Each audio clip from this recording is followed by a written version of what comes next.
ভালুকা পৌরসভায় অবৈধ দখলদারদের বিরুদ্ধে আবারও কঠোর অবস্থান নিয়েছে প্রশাসন।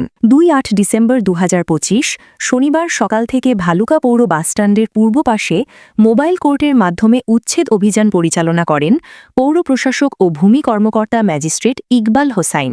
উল্লেখ্য যে গত আগস্ট মাসেও একই স্থানে উচ্ছেদ অভিযান চালানো হয়েছিল, কিন্তু কিছু কুচক্রী দখলবাজ ও চাঁদাবাজ ব্যক্তি ধীরে ধীরে পুনরায় সেই জায়গাগুলো দখল করে নেয়।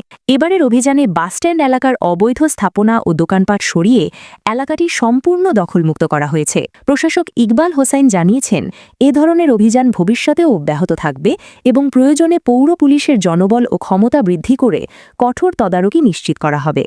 আমরা নোটিশ দিচ্ছি, আমরা ইতিপূর্বে প্রায় 3 দিন মাইকিং করেছি যে ভালুকা বাসস্ট্যান্ড সংলগ্ন যেসব অবৈধ স্থাপনা আছে আপনারা তারা নিজ দায়িত্বে সরিয়ে ফেলেন। মাইকিং করার পরে গত 2 দিন আগে আমাদের পৌরসভার যে কনজারভেন্সি সুপারভাইজার উনি প্রত্যেকটা দোকানে গিয়ে বলেছেন যে আমরা খুব শীঘ্রই উচ্ছেদ অভিযান পরিচালনা করব, আপনারা আপনাদের যে মূল্যবান জিনিসপত্র বা মালপত্র আছে এগুলো আপনারা সরিয়ে নেন। এটা তাদেরকে বলা হয়েছে এবং বলার পরে আমরা গতকালকে ফেসবুকে পোস্টও করেছি। না, এই উচ্ছেদ অভিযানটা চলমান থাকবে আমাদের এবং আমরা পরিকল্পনা করছি আমাদের যে পৌর পুলিশ এটার কলেরও আমরা আরো বৃদ্ধি করব।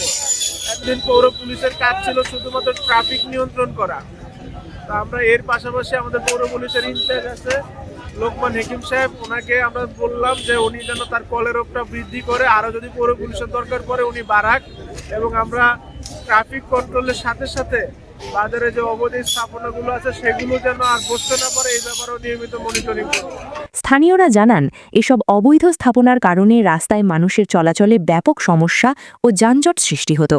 পৌর প্রশাসক ইকবাল হোসাইনের এমন উন্নয়নমূলক উদ্যোগের জন্য তিনি ভালুকায় ব্যাপক প্রশংসিত হচ্ছেন।